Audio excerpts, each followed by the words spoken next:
Srinivasan sir, நீங்கள் இந்த ப்ராஜெக்டில் பணியாற்றிருக்கீங்க, பங்களிச்சிருக்கீங்க. உங்களுடைய பணி அனுபவம் எப்படி சார்? அதில் என்ன செய்தீங்க நீங்கள்?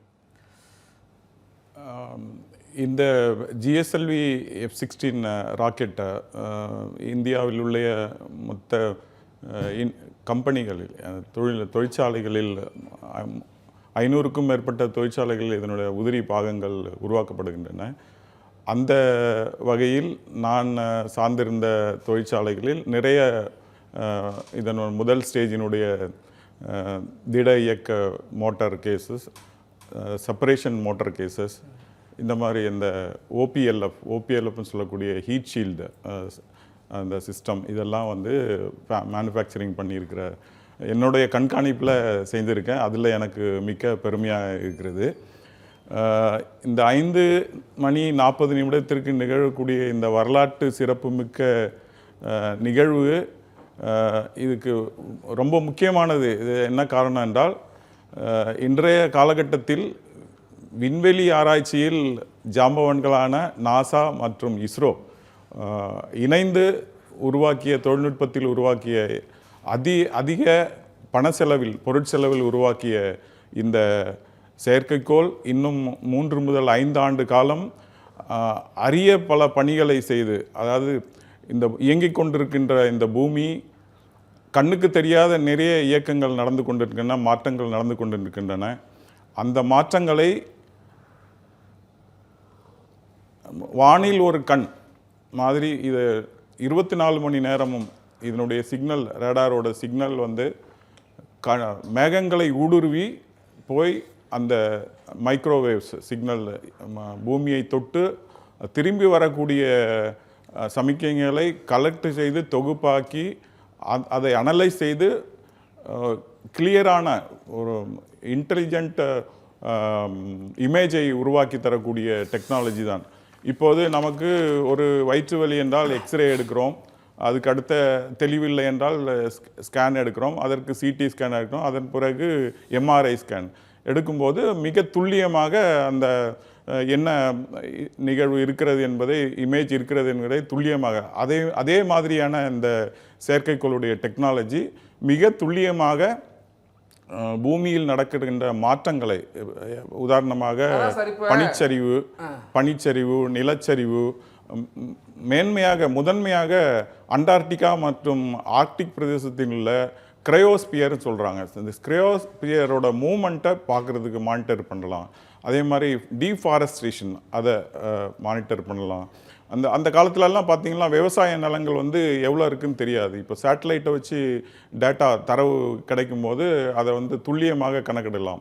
அதே மாதிரி கடலில் என்ன மாற்றங்கள், காட்டுத்தீ எப்படியெல்லாம் பரவுகிறது, அதை எப்படி கண்காணி.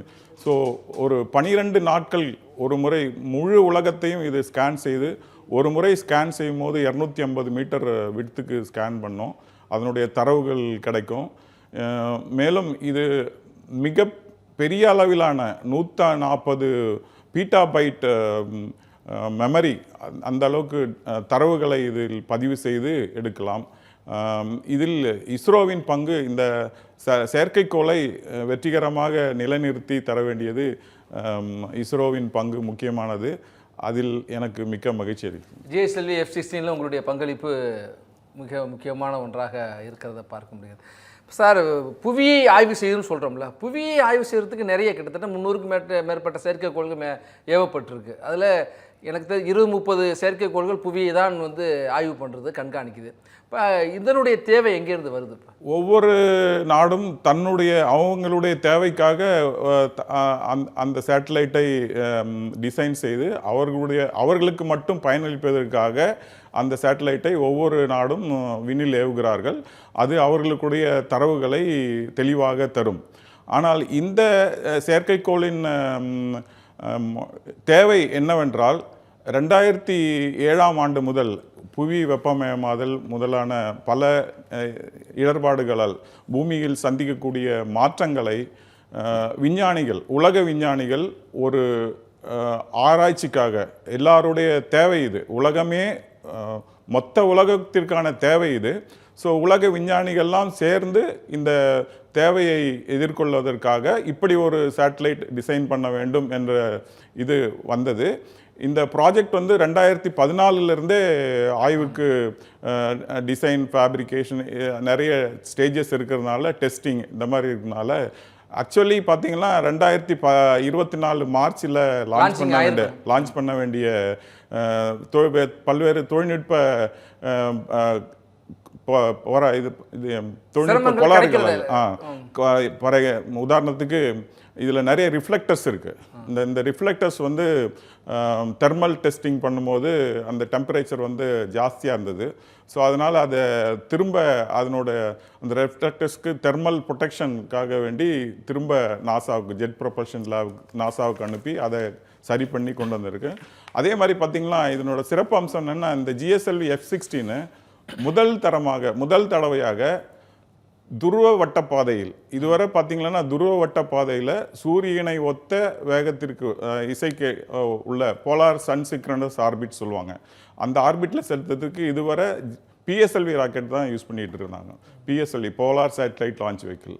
இப்போது GSLV முதல் முறையாக 2300 கிலோ எடை கொண்ட இந்த நிசார் சேட்டலைட் லான்ச் பண்ணுறதுக்காக ஃபஸ்ட் டைம் அதனோட F-16 மிக முக்கியமான இது வந்து ஃபஸ்ட் டைம் ஜியோ சிங்க்ரனஸ் ஆர்பிட்டில், polar orbit, polar synchronous, sun synchronous orbit, polar orbit, port to port GSLV first டைமாக லான்ச் பண்ணுறாங்க. அது வந்து ஒரு முக்கியமான நிகழ்வு. அதுவும் இல்லாமல் இது வந்து இன்னைக்கு லான்ச் பண்ணிட்டாங்கன்னா அடுத்த 12 நாளுக்கு அதே லொக்கேஷனில் என்டையர் குளோப் வந்து ஸ்கேன் பண்ணி டேட்டாஸ் வந்து கிடைக்கும். ஸோ இதை இன்னைக்கு நிலைநிறுத்திட்டாங்கன்னா அதன் பிறகு ஆக்டிவிட்டீஸ் நிறைய இருக்குது. Solar panel deployment.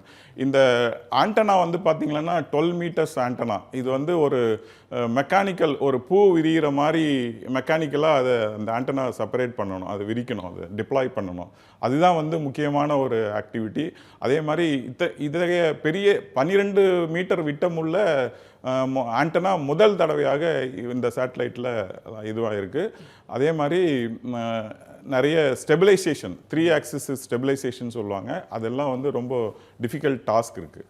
ஸோ வெற்றிகரமாக லான்ச் பண்ண பிறகு போஸ்ட் லான்ச் ஆக்டிவிட்டீஸ் வந்து ரொம்ப சேலஞ்சிங்கான ஆக்டிவிட்டீஸ் எல்லாம் இருக்குது. நம்ம பேசுவோம் சார். சீனிவாசன் சார், இப்போது அந்த எல்பான் சார் என்ன மாதிரி ஒர்க் பண்ணும், இல்லை எஸ்பான் சார் என்ன மாதிரி ஒர்க் பண்ணுறோம்? ரெண்டுமே ஒரே பர்பஸ் தான். வந்து அதனோட அக்யூரஸியும் இதனோட அக்யூரஸியும் சேர்ந்து ரொம்ப கிளியர் இமேஜஸ் வந்து கிடைக்கும். அவங்க ஒரு ஃப்ரீக்வன்சியில் ஒர்க் பண்ணுறாங்க, இவங்க ஒரு ஃப்ரீக்வன்சியில் ஒர்க் பண்ணுறாங்க. இந்த 2 ஃப்ரீக்வன்சிலையும் சேர்ந்து அது வந்து நல்ல ஒரு கிளியர் இமேஜஸை கிடைக்கும். டெய்லி என்ன ஈவெண்ட்ஸ் நடக்குது, ஈவன் அக்ரிகல்ச்சர், வெஜிடேஷன், இப்போ இன்றைக்கி நாற்று நடுறீங்கன்னா ஒரு 3 months கழிச்சு அது எவ்வளோ வளர்ந்துருக்கு, அந்த இதுவை ரொம்ப தெளிவாக நம்ம சேட்டலைட்டு தரவை வச்சு கண்டுபிடிக்கலாம். இப்போ இந்த 2 நாடுகள் சேர்ந்த ஒரு முயற்சியாக இருந்தாலும் இது உலகளாவிய ஆய்வுகளுக்கு பயன்படும் அப்படின்னு சொன்னீங்க சார். எந்த அளவுக்கு சார், எப்படி சார்? ஆமாம், இது வந்து எல்லா நாடுகளுமே இந்த இது தரவுகளை வந்து யூஸ் பண்ணிக்கலாம். இது வந்து மெயின் சார்ந்த ஆய்வுகளுக்கு. ஆமாம், அவர்கள் வேர்ல்டில் உள்ள எல்லா சயின்டிஸ்ட்டும் அந்தந்த, இப்போ ஒரு அக்ரிகல்ச்சர் டிபார்ட்மெண்ட் சயின்டிஸ்ட் இருக்காருன்னா அவருக்கு ஒரு தரவை வந்து அந்த நாட்டோட இதிலேருந்து அவங்க எடுத்துக்கலாம், அவங்க பே பண்ணி எடுத்துக்கலாம். ஸோ இது வந்து எல்லாருமே இவ்வளோ செலவு செஞ்சு ஒவ்வொரு கண்ட்ரியும் விடுறதை விட நாசாவும் இஸ்ரோவும் சேர்ந்து விட்டதுனால அதை வந்து உலகத்தில் உள்ள எல்லா விஞ்ஞானிகளும் அதை யூஸ் பண்ணி ரிசர்ச் பண்ணிக்கிட்டு இது மாதிரி காலநிலை மாற்றங்களை கண்டுபிடிக்கிறதுக்கு, நீங்கள் சொன்ன மாதிரி இன்றைக்கி நடந்திருக்கிற ஒரு நிலநடுக்கம் இனிவரும் காலங்களில் நடக்காமல் இருப்பதற்கு இது ஒரு பெரிய உதவியாக இருக்கும். இந்த ரிசர்ச் வந்து பெரிய உதவியாக இருக்கும். அதே மாதிரி பார்த்திங்கன்னா பூமிக்கு அடியில் பிளாட்டூஸ் சொல்கிறாங்க, நிலநடுக்கம் ஏற்படக்கூடிய பிளாட்டூஸ் நகர்வுகளை வந்து இந்த சேட்டலைட் வழியாக, புவித்தட்டுகள், அதை வந்து இந்த சேட்டலைட் வழியாக அடுக்குகளை வந்து எவ்வளோ மூவ் ஆகுது, எவ்வளோ நகர்ந்துருக்கு, அது டே பை டே இந்த 5 வருஷத்தில் அந்த தரவுகளை வச்சு நம்ம ஃபியூச்சர் இதை வந்து அடுத்து எவ்வளோ தூரம் நகரும், அப்போ எங்கே பாதிப்பு ஏற்படும் அப்படிங்கிறத கணிக்கலாம். பனிமலைகள் உருகுறது, பனிமலை ஒரு இமாலயன் கிளேசியர்ஸ் உருகுறது. மெயினாக வந்து பார்த்தீங்கன்னா ஆர்டிக், நான் சொன்னல கிரையோஸ்பியர் சொல்கிறாங்க, ஆர்டிக் அண்டார்டிக், இந்த 2 ரீஜியனில் போல் ரீஜியன்லேயும் இருக்கக்கூடிய ஐஸ் மெல்ட் ஆகுறது, ஐஸ் பிளேட்ஸ் மூவ் ஆகுறது, அதெல்லாம் கடலில் வந்து எந்த அளவுக்கு பாதிப்பு வருது இதெல்லாம் வந்து கண்டுபிடிக்கலாம். அதாவது 1980களிலேயே வந்து ரைட்டர் சுஜாதா வந்து அவருடைய அறிவியல் கட்டுரைகளில் எழுதியிருக்காரு. என்னன்னு கேட்டிங்கன்னா, புவி வெப்பமயதல், அதாவது குளோபல் வார்மிங்னால ஆஃப்டர் 50 இயர்ஸ், நான் சொல்கிறது 2030 அந்த இது பார்த்திங்கன்னா பூமியோட வந்து வெப்பநிலை வந்து சாதாரண வெப்பநிலை, அட்மாஸ்பியரிக் வெப்பநிலை வந்து 42லேருந்து 43 டிகிரி இன்க்ரீஸ் ஆகும். அப்படி இன்க்ரீஸ் ஆகும்போது இந்த மாதிரி போலார் ரீஜன்ஸில் இருக்கிற கிளேசியர்ஸ் ஐஸ் எல்லாம் வந்து மெல்ட் ஆகும்போது கடல் மட்டம் வந்து ஒரு 3/4 மீட்டர் வந்து உயரும்போது பல நில அமைப்புகள் வந்து கீழே போகும். இதை ப்ரொடெக்ட் பண்ணுறதுக்கு நம்மக்கிட்ட ஒன்றுமே இல்லை. அப்படியே வந்து ஒரு இதை கண்டுபிடிச்சி ஒரு குடை மாதிரி ஒரு 600 மைக்ரானில் ஒரு திரையை உருவாக்கி அந்த ரீஜியனில் ஒரு குடை மாதிரி பரப்புனோன்னா அதுக்கு வந்து 20 டன் பேலோடு வெயிட் வரும். அதை கொண்டு போகிறதுக்குள்ள ராக்கெட் இல்லைன்னு அப்பவுமே எழுதியிருக்காரு 1980ஸ்லேயே. இதெல்லாம் வந்து நடக்கக்கூடிய நிகழ்வு. அவர் அந்த நேரத்தில் கற்பனையாக எழுதுனது தான். இப்போ இதெல்லாம் நடந்துட்டு இருக்கு. இப்போவே நம்ம 42 டிகிரி எல்லாம் ஃபேஸ் பண்ண வந்துட்டோம். அதுக்கு முதல் காரணம் புவி வெப்பமயமாதல். ஸோ இந்த மாதிரியான ஆராய்ச்சிகளுக்கு இந்த சேட்டலைட் வந்து ரொம்பவும் பயன்படும்.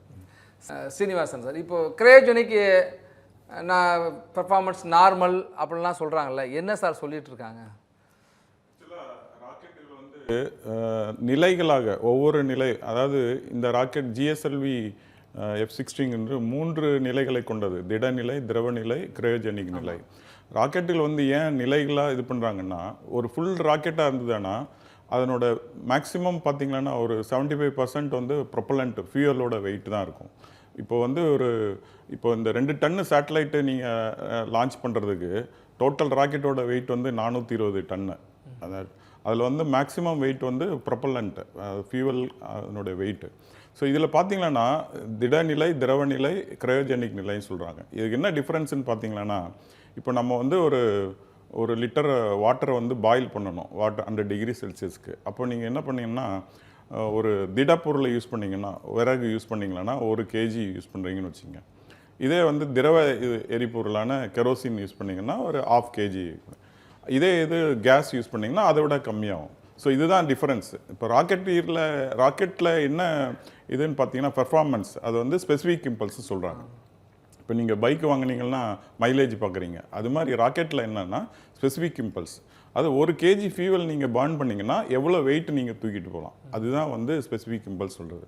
அது வந்து ஒவ்வொரு திடப்பொருளில் ஒரு ஸ்பெசிஃபிக் இம்பல்ஸ் இருக்குது, திரவ பொருளில் ஒரு இது இருக்குது. கிரையோஜெனிக்கில் தான் ஸ்பெசிஃபிக் இம்பல்ஸ் ஜாஸ்தி, 420 இதெல்லாம் இருக்குது. திடநிலையில் 250 செகண்ட்ஸ் சொல்கிறாங்க. ஆனாலும் முதல் எரியும் போது ஒரு சடன் குயிக் ஆக்ஷன் இனிஷியேஷனுக்கு வந்து திடப்பொருள் தான், திட ப்ரொபல்ஷன் தான் யூஸ் பண்ணணும், சாலிட் ப்ரொபல்ஷன் தான் யூஸ் பண்ணணும்.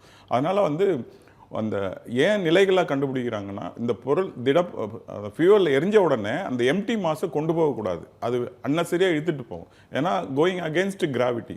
ஸோ அதனால வந்து அது எரிஞ்சு முடிஞ்ச உடனே அதை செப்பரேட் பண்ணி கீழே வந்து. ஸோ அந்த மாதிரி அது மாதிரி இந்த GSLVயில் மட்டும்தான் 3 ப்ரொபல்ஷனும் யூஸ் பண்ணுறோம்: solid propulsion, liquid propulsion, cryogenic propulsion.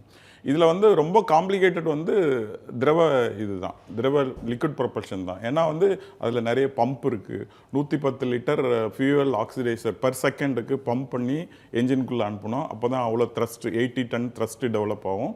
அப்போ தான் வந்து லிஃப்ட் ஆஃப் ஆகும். இதில் இந்த சீக்வன்ஸில் பார்த்தீங்கன்னா 4 L40 stage, strap on stage. அது வந்து ஃபயர் ஆகி 4.8 செகண்ட்ஸில் கமாண்ட் கொடுத்தோடனே 4 ஸ்டேஜ் ஃபயர் ஆகி 90% த்ரஸ்ட் டெவலப் பண்ணணும். அது வரை ஒரு ஹைட்ராலிக் சிஸ்டம் ஹோல்ட் ராக்கெட்டை பிடிச்சி வச்சுருக்கோம். அந்த 90, ஏன்னா ஒரு என்ஜின் அதிக த்ரஸ்ட் டெவலப் பண்ணலன்னா கூட இன்பேலன்ஸ் ஆகிரும். ஸோ அதனால் ஹைட்ராலிக் சிஸ்டம் பிடிச்சி வச்சுருக்கோம். ஸோ அந்த எல்லா 4 என்ஜினும் 4 ஸ்டேஜும் L40 ஸ்டேஜும் 90% த்ரஸ்ட் டெவலப் பண்ணோன்னா க்ளோஸ் டு கமாண்ட் ஆன்போர்ட் கம்ப்யூட்டருக்கு போய் ஃபர்ஸ்ட் அந்த ஹைட்ராலிக் LHRS சொல்லுவாங்க, launch hold and release system. இதே அந்த கவுண்டர் ஸ்டார்ட் பண்ணுறதுக்கு முன்னாடியே 4.5 செகண்ட்ஸில் இக்னிஷன் கொடுத்துருவாங்க 4 L40க்கும். அது பர்ன் ஆகி 2.8 செகண்ட்ஸில் 90% த்ரஸ்ட் டெவலப் ஆகும். டெவலப் ஆனோடனே கமாண்ட் கம்ப்யூட்டருக்கு போய் கம்ப்யூட்டர் ஃபஸ்ட் ஸ்டேஜுக்கு இக்னிஷன் இருக்கணும், அது சாலிட் ஸ்டேஜ். ஸோ இந்த first core stage 4 strap on stage இருந்தோம்னா whole rocket 420 ton lift off ஆகி போகும்.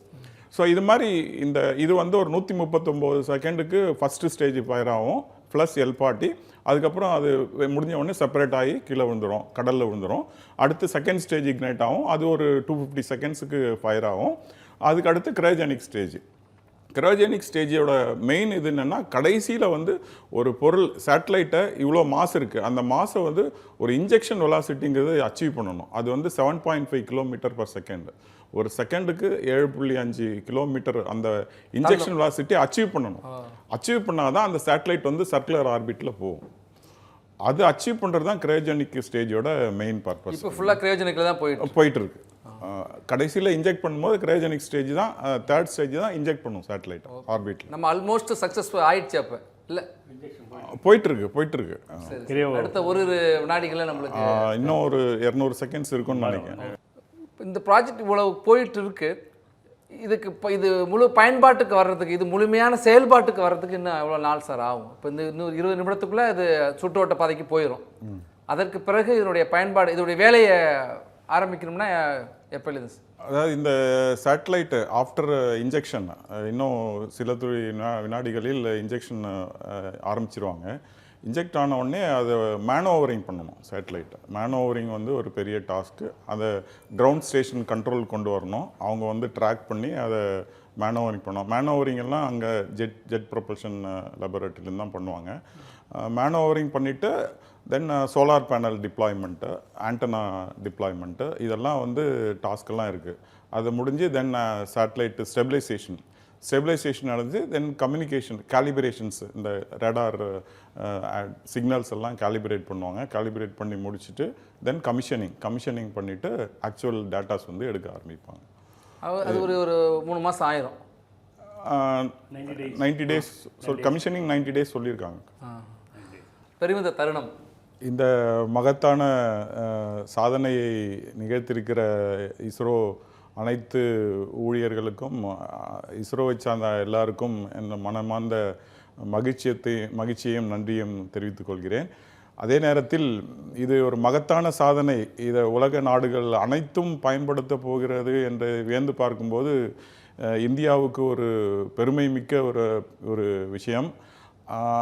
இன்னொரு காரணம், ஒவ்வொரு செயற்கைக்கோளுக்கும் ஒவ்வொரு ராக்கெட்டு என்று இருந்த நிலை மாறி இப்போது GSLV ராக்கெட்டிலும் துருவ சுற்றுவட்ட பாதைக்கான செயற்கைக்கோளை செலுத்த முடியும் என்றதையும் இஸ்ரோ நிரூபித்துள்ளது. இனி எந்த சேட்டலைட்லையும் எந்த ராக்கெட்லையும் வைத்து செலுத்துவதற்கான முயற்சி மீண்டும் நல்ல பலனை அளித்திருக்கிறது. இனி வரும் காலங்களில் இதுபோல ஜாம்பவன்களான நாசாவும் இஸ்ரோவும் சாதிக்க வேண்டிய விஷயங்கள் நிறைய இருக்கிறது. அதற்கு என்னுடைய வாழ்த்துக்களை. இந்த நிகழ்ச்சியில் பங்கு கொள்ள வாய்ப்பளித்த தமிழ் ஜனம் தொலைக்காட்சிக்கு மிக்க நன்றியை தெரிவித்துக் கொள்கிறேன். நன்றி சார். தேர்தல் அரசியல்வாதிகளுக்கான களமா அல்லது ஜனங்களின் களமா? ஒருபுறம் அரசியல்வாதிகள் வகுக்கும் வியூகம், மறுபுறம் ஜனங்கள் போடும் கணக்கு. இறுதி வெற்றி யாருக்கு? தெரிந்து கொள்ள களமிறங்கும் தமிழ் ஜனம்.